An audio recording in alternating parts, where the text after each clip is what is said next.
Good morning dear students. I hope आपकी preparation बहुत अच्छे से चल रही होगी। So this is our second video for revision in which we will be discussing a few important fill in the blank type questions. See, take out page number 99 of your textbook. Here you will find a few lines which are very important. The first one, the water in wells is actually rainwater that collects under the ground. तो ये वाला जो sentence है, this can be asked in form of fill in the blank, और ये जो box में जो लिखा हुआ वर्ड है which is well, this can be your answer. So you will be marking this sentence in your textbook and you will be writing the same in your notebook. ठीक है, आप हेडिंग दोगे revision fill in the blanks और ये blank आप लिखेंगे. Second one is the rain water flows away forming small dash. तो dash में आंसर विल बी स्ट्रीम्स. जिस किसी भी चैप्टर में बैक एक्सरसाइज में फिल इन द ब्लैंक्स नहीं दी है, ठीक है, उसमें हम चैप्टर में से ऐसे फिल इन द ब्लैंक्स निकालेंगे. Okay, here one more which is on page number 101. The dash mixes with the air and rises upward.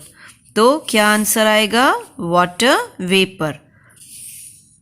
Come to page number 107 where we have certain fill in the blanks that if air moves fast the weather becomes dash. तो यहाँ पर आएगा windy. Then the second one is if the air has a lot of water vapor the weather becomes dash. तो यहाँ पर आप लिखेंगे humid. ये आपको टेक्स्ट बुक में भी मार्क करना है और नोटबुक में भी लिखना है. Okay, the third one which is on page number 109, here it is, the rainy season is also called dash. तो इस dash में आप लिखेंगे monsoon.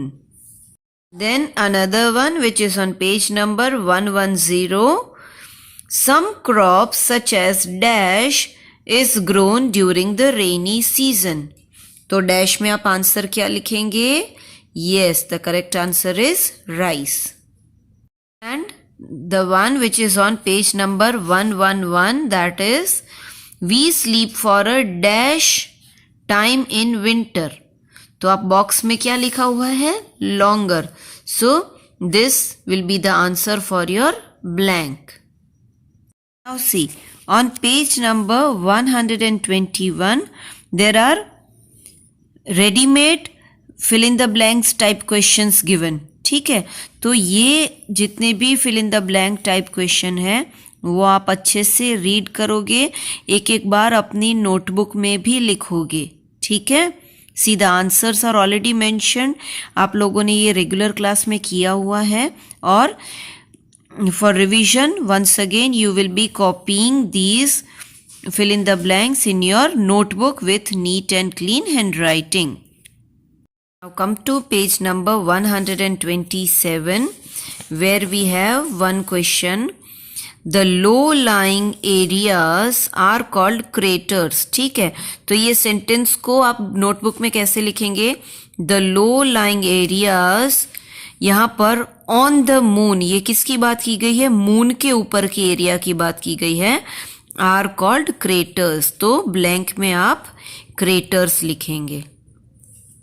The next one which is on page number 129, when the moon is less than half lit it is called dash. तो यहाँ पर आप क्या लिखेंगे? crescent moon. crescent moon कैसा होता है? less than half, मतलब कि देखो ऐसा होता है. Apart from this, मैंने आपको बोला था on page number 130 these are MCQs. ठीक है, बट ये सारे जितने भी MCQ है ये देखो fill in the blank form में है. तो हो सकता है कि ये जो MCQ है वो मैं फिल इन द ब्लैंक्स में के फॉर्म में भी पूछूं. ठीक है, So simply you will be writing these sentence, first, second, third और fourth. ये sentence आप लिखोगे, heading दोगे, fill in the blanks. ठीक है. रिवीजन में आपको ये इसके ऑप्शंस लिखने की जरूरत नहीं है if you are giving the heading as fill in the blank. Okay. Come to page number 134 where we have one more fill in the blank. Earth, ये it निकाल देना. Earth is round like an orange. तो box में आप क्या लिखेंगे? Orange. ठीक है. Then the second one could be the earth is made up of dash dash and dash.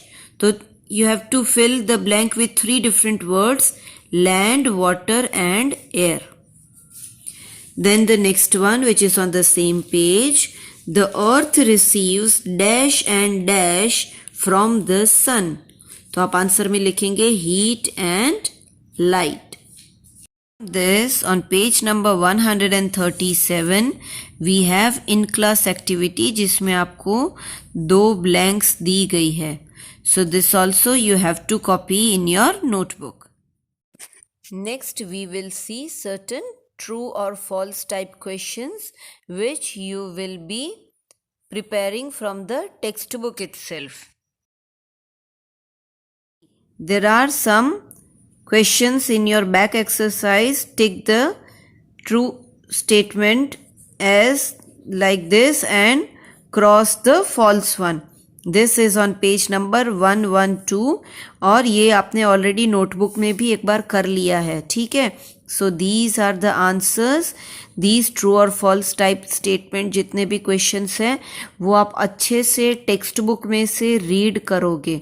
ये आपको नोटबुक में दोबारा लिखना नहीं है. Okay. See here this in class activity which is on page number 118.